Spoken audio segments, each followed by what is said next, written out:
Welcome to Gomathi's kitchen. நம்ம இன்னைக்கு பார்க்க போகிறது டீ கடைங்களெல்லாம் சாப்பிடுவோம் இல்லையா, அதே டேஸ்ட்டில் உள்ள வெங்காய பக்கோடா நம்ம வீட்டிலையே எப்படி செய்யலாம் அப்படிங்கிறது தான் பார்க்க போகிறோம். இது பார்த்தீங்கன்னா இந்த அளவுக்கு நல்ல கிறிஸ்பியாக வரதுக்கு என்ன பண்ணுங்கிறது வீடியோவில் சொல்லியிருக்கேன், பார்த்து தெரிஞ்சுக்கோங்க.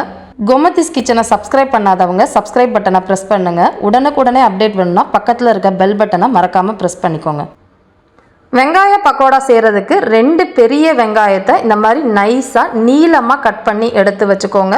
எவ்வளோக்கு அளவு நைஸாக கட் பண்ணுறோமோ அந்த அளவுக்கு நல்ல மொறு மொறுன்னு இருக்கும். இதில் காரத்துக்கு நம்ம மிளகாய் தூளும் போட போகிறோம். அதனால் கொஞ்சமாக பச்சை மிளகாய் போட்டுக்கிட்டோம் அப்படின்னா டேஸ்ட் நல்லா இருக்கும். ஒரு 4 பச்சை மிளகாவை இந்த மாதிரி நைஸாக கட் பண்ணி சேர்த்துக்கோங்க. இதில் 1 டேபிள் ஸ்பூன் அளவுக்கு உடச்ச முந்திரி பருப்பு சேர்த்துருக்கிறேன். இது சேர்த்ததுனால ரொம்ப நல்லா டேஸ்ட்டாக இருக்கும். சப்போஸ் உங்களுக்கு பிடிக்கல அப்படின்னா இது தேவையில்லை.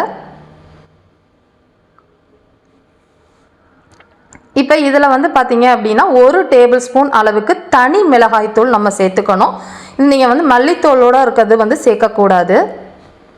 நீங்கள் காரத்துக்கு ஏற்ற மாதிரி கூட குறைச்சி சேர்த்துக்கலாம். ஒரு 1/8 டீஸ்பூன் கொஞ்சமாக மஞ்சள் தூள் சேர்த்துக்கோங்க.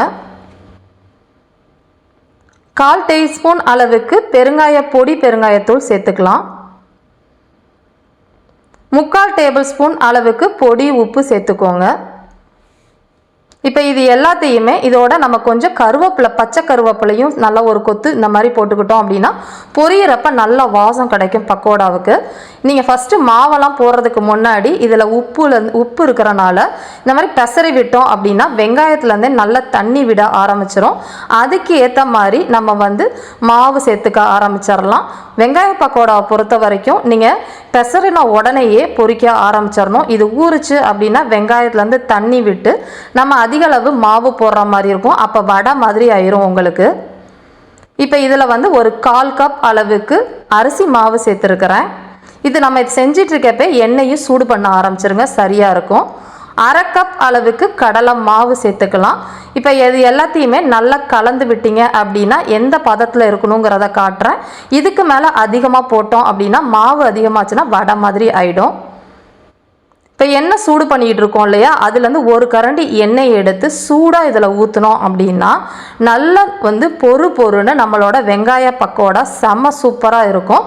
இது நீங்கள் சில பேர் இதில் ஆப்பசோடா போடுவாங்க, அதெல்லாம் எதுவுமே நீங்கள் போடணும்னு அவசியம் கிடையாது. இந்த மாதிரி சூடாக எண்ணெய் ஊற்றினோம் அப்படின்னாலே நல்லா மொறு மொறுன்னு இருக்கும்.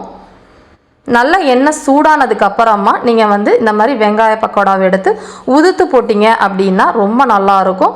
நீங்கள் ஒன்ஸ் பக்கோடா உதுத்து போட்டதுக்கு அப்புறம் நீங்கள் தீயை ரொம்ப அதிகமாக வச்சுருக்கக்கூடாது. மீடியத்துக்கும் ஹைக்கும் நடுவில் வச்சு நல்லா ஒரு சைடு செவந்ததுக்கு அப்புறமா அடுத்த சைடு திருப்பி போட்டுக்கலாம். அப்படி இல்லை அப்படின்னா நமக்கு அந்த மசாலாலாம் வெளியில் வர ஆரம்பிச்சிடும். குறைஞ்சது ஒரு பக்கோடா செய்கிறதுக்குன்னு பார்த்தீங்கன்னா ஒரு பேட்சுக்கு ஒரு 3லேருந்து 4 நிமிஷத்துக்குள்ளே செஞ்சிடலாம். இப்போ பார்த்தீங்கன்னா ஒரு சைடு நல்லா கலர் சேஞ்ச் ஆகிடுச்சு. இப்போ அடுத்த சைடு நான் திருப்பி போட்டுக்கிறேன். இந்த அளவுக்கு செவந்தா போதுமான அளவு. ரொம்ப கருக்கிட்டீங்க அப்படின்னா வெங்காயம் கசப்பு தன்மை ஆகிடும். இப்போ நல்லா ஓரளவு சலசலப்பு அடங்கி இந்த கலரில் இருக்கிறப்ப நம்ம ஒரு பேப்பர் டவலில் எடுத்து வச்சிட்டோம் அப்படின்னா அதில் இருக்கிற எக்ஸ்ட்ரா ஆயிலெலாம் உறிஞ்சிடும். அதுக்கப்புறம் நம்ம சர்வ் பண்ணலாம். இப்போ பார்க்குறதுக்கு உங்களுக்கு ஓரளவு சாஃப்டாக இருக்கிற மாதிரி தான் இருக்கும். பட் ஆறிடுச்சு அப்படின்னா நல்ல ஒரு கிறிஸ்பியாக இருக்கும் உங்களுக்கு. அவ்வளோதான், நம்மளோட வெங்காய பக்கோடா ரொம்ப சூப்பராக ரெடி ஆகிடுச்சு. இதே மாதிரி அளவுகளோடு நீங்களும் செஞ்சு பார்த்துட்டு எப்படி இருக்குங்கிறத கமெண்ட் பண்ணுங்கள். வீடியோ பிடிச்சிருந்துச்சு அப்படின்னா லைக் பண்ணுங்கள், ஷேர் பண்ணுங்கள். மறக்காமல் சேனலை சப்ஸ்கிரைப் பண்ணி வச்சுக்கோங்க. தேங்க்ஸ் ஃபார் வாட்சிங்.